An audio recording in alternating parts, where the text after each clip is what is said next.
Hello everybody, सबको Ram Ram. This is Rakesh Bhai, and finally I decided to making video from today.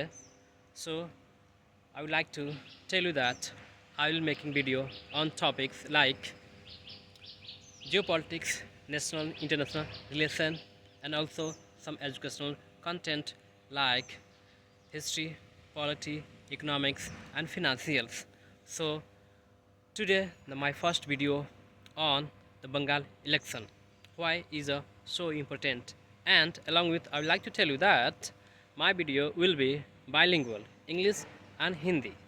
So please stay tuned on my channel to enhance knowledge, because knowledge is a weapon to eradicate a darkness.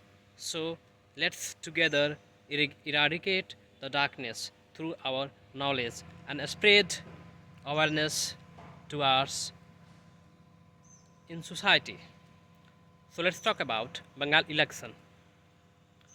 So Bengal election, why is it so important for everybody? Because the doom, the pain Bengali people सह रहे थे 15 सालों से, और उनकी development के नाम पे कुछ नहीं मिल रहा था, और वहाँ पे लॉ एंड ऑर्डर जो था वो सबके सामने था. और सबसे बड़ी बात, जो घुसपैठिया हमारे देश में घुसे हुए थे, जो हमारे देश को दीमक की तरह खा रहे थे, उनको भगाने के लिए और मारने के लिए ये सही टाइम आ गया था. इसलिए सारे लोग मिलकर वहाँ से टीएमसी को उखाड़ फेंका, और ये टाइम उनकी विक्ट्री है जिन्होंने 15 साल से जुल्म सहा है और अपनी कल्चर आइडेंटिटी छुपा के घूम रहे थे. एक दिन टाइम आएगा कि हम खुल के सांस लेंगे इस इन्वायरमेंट में, और जो टाइम आ गया. और रिजल्ट आने के बाद ही ऐसा देखा जा रहा है कि बंगाल के जो घुसपैठिए थे, जो हमारे देश में आ गए थे, वो धीरे धीरे जा रहे हैं. और 2 दिन पहले ही बांग्लादेश के असेंबली में वहाँ के नेता ने ये सवाल भी उठाया था कि जो लोग भी वहाँ से आएंगे उनके एकोमोडेशन के लिए हम लोग को क्या करना पड़ेगा. और ये इलेक्शन इसलिए जितना ज़रूरी था कि कुछ हमारे कमजोरियाँ हैं हमारे देश के लिए, जैसे चिकन नेक. वहाँ पे एक वीकनेस पॉइंट है जहाँ पे हमेशा चाइना और बांग्लादेश की, पाकिस्तान और अदर कंट्रियाँ की नज़र रहती है इंडिया को डिस्टर्ब करने के लिए. और कुछ ही दिन पहले हमारे नॉर्थ ईस्ट स्टेट में कुछ लोग पकड़े गए थे जो बाहर की थे, जो डिस्टर्बेंस क्रिएट करना चाहते थे हमारे कंट्री में, और हारमोनी को डिस्टर्ब करना चाहते थे, जिससे हमारी कंट्री डिस्टर्बलाइज हो जाए.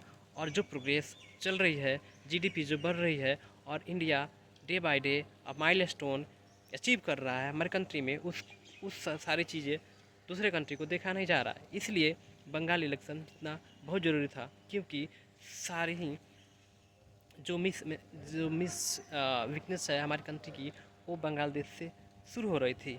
अब जीतने के बाद फेंसिंग होगा, इन्फिल्ट्रेशन रुकेंगे, और जो बंगाल के लोग हैं उनको सहूलियत होगी, जॉब्स मिलेगा. So many things are provided by the government. And finally I like to tell you guys, this election is crucial for our country, because like a few days ago, people of Bangladesh directly threatening to India to destabilize country, and also cutting the Bangladesh West Bengal from the India. So for that purpose, if BJP not win, not in the power, so many unexpected things will be happening in the future. For that kind of purpose, BJP will सारी ताकतें झोंक दी थी इस election को जीतने के लिए, और फाइनली इलेक्शन जीत गई. और हम सबको खुशी है इलेक्शन जीतने के बाद, क्योंकि हमारी कंट्री में वो एक वीकनेस पॉइंट था, और हमारा जो नॉर्थ ईस्ट स्टेट है वो भी थोड़ा वल्नरेबल था इसके चलते. इसलिए और बीजेपी कुछ ऐसा करेगी जो बिहार, उड़ीसा, बांग्लादेश को मिला के, ऐसा सुनने में आ रहा है, कुछ ऐसा करने जा रही है जो फ्यूचर में देखा जाएगा. और नई बात ये है कि एक और नई इंटरेस्टिंग बात आ रही है कि ममता बनर्जी जी रिजाइन नहीं करेंगी. इसके पीछे भी कुछ रीज़न है, वो हम कल के वीडियो में बात करेंगे. और इसके साथ से मैं बताना चाहता हूँ कि ये मेरा फर्स्ट वीडियो है, और हम एजुकेशन को लेके और कुछ और वीडियो बनाएंगे from today. So guys please stay tune and subscribe my channel and comment if you like this video. Thank you so much. Bharat माता की जय.